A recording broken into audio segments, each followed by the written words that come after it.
Good morning students. आज हम बात करने वाले हैं इंटीग्रेशन ऑफ वेक्टर्स। जैसे कि आपको पता, हमने पिछली वीडियो में gradient of a scalar field, del operators, Laplacian operators और डेफिनेशंस ऑफ फील्ड की बात की थी।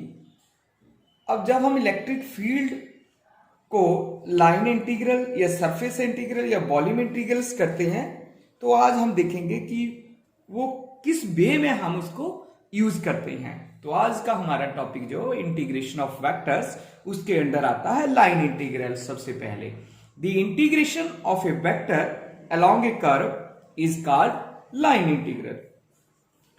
Consider a curve a1 a2 in the vector field A. Consider a small element of length dl along the curve a1 and a2 as shown in figure. Then vector a dot dl is the scalar product of component of A along the direction of length of element dl. Then a dot dl is equal to a dl cos theta। ये vector की property है। a dot dl को हम इस वे में लिख सकते हैं a dl cos theta। तो then a cos theta into dl। now integration a1 to a2 है, then integration a1 to a2 a dot dl is equal to a1 integration a to a2 a cos theta dl। अब integration करते हैं इसको। ये जो integration करके आए इसको हम क्या बोलते हैं? Is called the line integrations. ये हमारे पास a1 integration to a2 a cos theta dl is called the line integration of vector a from a1 to a2 along the curve l, या along the curve 1 भी बोल सकते हैं हम। Similarly a1 integration to a2 limit से upper और lower limits a vector dot dl is equal to minus integration a to a1। देखो, जब हम इंटीग्रेशन की लिमिट्स जो वो चेंज कर देते हैं इंटीग्रेशन में, तो साइन जो वो चेंज हो जाता है। पहले आप देखते हो लेफ्ट हैंड साइड में हमने लिखा इंटीग्रेशन a1 टू a2। अब राइट हैंड साइड में आप क्या देख रहे हो? इंटीग्रेशन a टू a1 हमने चेंज कर दिया, तो it mean sign convention is also change. Then a dot dl plus a dot dl। अब एक प्लस का एक माइनस का दोनों कैंसिल आउट हो गए। Then we have equal to 0। So we can say that this symbol is nothing but it is a closed curve.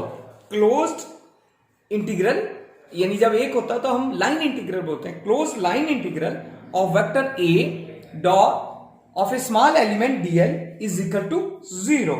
So we can say that a vector field whose line integral over a closed path is 0 is called conservative field या laminar vector field। Conservative field में हमने पढ़ा है electric field और gravitational field. जब हमने concept पढ़ा था तब हम बोल देते हैं कंजर्वेटिव फील्ड। अगर आपसे डेफिनेशन भी कोई पूछता है कंजर्वेटिव फील्ड की, then we can say that a vector field whose line integral over a closed path।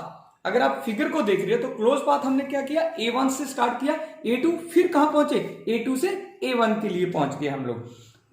तब हम बोल देते हैं कि it is called the vector field और लैमिनार वेक्टर फील्ड। सेकंड आता है मोस्ट इंपॉर्टेंट जो हमारे पास है सरफेस इंटीग्रल और वॉल्यूम इंटीग्रल। इनका मेरा मकसद यहाँ पढ़ाने का मेन ऑब्जेक्टिव जो है यहाँ स्टडी करने का ये है कि हमारे पास जब आगे गॉस डाइवर्जेंस थ्योरम्स आएगी, ग्रीन्स थ्योरम्स आएगी, स्टोक्स थ्योरम आएगी, तब हम इनका यूज करेंगे वहां। ये बेसिक कंसेप्ट है इलेक्ट्रिकल के लिए।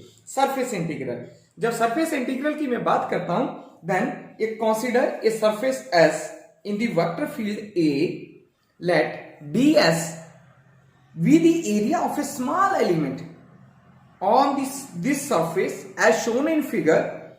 Let n cap be the unit vector along the direction या showing the direction of area vector ds, and the angle as shown in figure is nothing but the angle between a and unit vector n. The flux of a through the element of area ds, then the d phi is equal to a dot ds। अब a dot ds किसके बराबर आ जाएगा? a dot ds unit vector n। The total flux through the whole surface S is given by phi is equal to closed surface integral A dot ds। जब single की बात करता हूं तो line integrals हो जाता है, जब मैं डबल की बात करूंगा डबल इंटीग्रेशन की तो वो सरफेस इंटीग्रल होता है, जब हम गोल सर्कल लगाते हैं उसके बीच में तो वो क्लोज सरफेस इंटीग्रल्स हो जाता है। ठीक है, this is called the surface integral of A through the whole surface. Now we can say that phi is equal to close surface integral A dot D S. अभी हम बात कर रहे थे फ्लक्स की, क्योंकि it's my moral duty to discuss to explain the term flux here. The scalar या dot product भी बोल देते हैं हम, या स्केलर बोल सकते हैं या dot product of A vector field function E, कोई भी फंक्शन ले सकते हो आप, E, A, B जो मर्जी ले लो, at any point and the elementary surface area ds drawn around that point is called the flux of E through the elementary area at a given point. So flux is equal to, flux को हम किससे denote कर रहे हैं यहाँ d phi से कर रहे हैं, तो d phi is equal to E dot ds। E मैंने फंक्शंस लिया हुआ, या उसको हम फील्ड वेक्टर फील्ड फंक्शन भी बोल देते हैं या फंक्शन बोल देते हैं, और ds मेरा स्मॉल एरिया है उस पॉइंट का, कोई भी पॉइंट लिया उसका स्मॉल एरिया, बहुत स्मॉल एरिया। तो the total flux through a certain area is given by surface integral of E dot ds, and if the area is closed then surface close integral A dot ds लिख लो या E dot ds लिख लो, ये depends upon you। then we can write it as E dot ds or A dot ds is equal to A ds cos theta या E ds cos theta लिख सकते हैं हम लोग, जैसे हमने ऊपर लिखा हो A cos theta dl, similarly वैसे कर रहे हैं, वहां dl लिखा है, यहां हम लोग सरफेस की बात करें तो ds लिखेंगे। So there are two important points to discuss here. One is according to the sign convention, ds is directly normal to the surface area ds. Hence we can say that E cos theta या A cos theta is also normal to the surface area, because what is the reason? Because surface integral of A dot ds या E dot ds is called the total normal flux. अब question arises है, why we are studying about the flux, या what is the physical significance of flux? The physical significance of flux can be understood for the flow field. Flux का मतलब होता है flow of field करना। Let us suppose that, या we can take the examples, flow of liquid। हमारे पास कोई भी water है या लिक्विड है, वो फ्लो होता है, तो suppose v is the velocity of the flow of liquid at any point, then v dot ds gives the volume of liquid flowing through the elementary area in 1 second. However, the term flux is equally useful and freely applied for vector field like electric and magnetic field where apparently nothing flows. अब उसके बाद आता है हमारे पास last जो है वो, before to discuss about the volume integral, तो मैं एक एग्जांपल्स देना चाहता हूं, एग्जांपल्स ऑफ सरफेस इंटीग्रेशंस, कि हमारे पास जो टोटल फ्लक्स है या सरफेस इंटीग्रेशन की एग्जांपल्स है। If we the velocity of a moving fluid in which a fix surface is drawn. अभी हमने पहले भी डिस्कस कर लिया कि जो क्लोज सरफेस इंटीग्रल्स होगा v डॉट ds, वो क्या है, net amount of fluid passing normally through the volume या होल सरफेस, राइट। नेक्स्ट है वॉल्यूम इंटीग्रल्स। अब वॉल्यूम है, देखो उसके नाम से ही पता हमें volume A B C 3 parts होंगे उसके। If we consider a surface enclosing a volume, volume को हम बी से रिप्रेजेंट करेंगे, सरफेस को एस से रिप्रेजेंट करेंगे और लाइन को एल से रिप्रेजेंट करेंगे। Then triple integral v a dot b db is the volume integral of vector field A for whole volume B over the surface।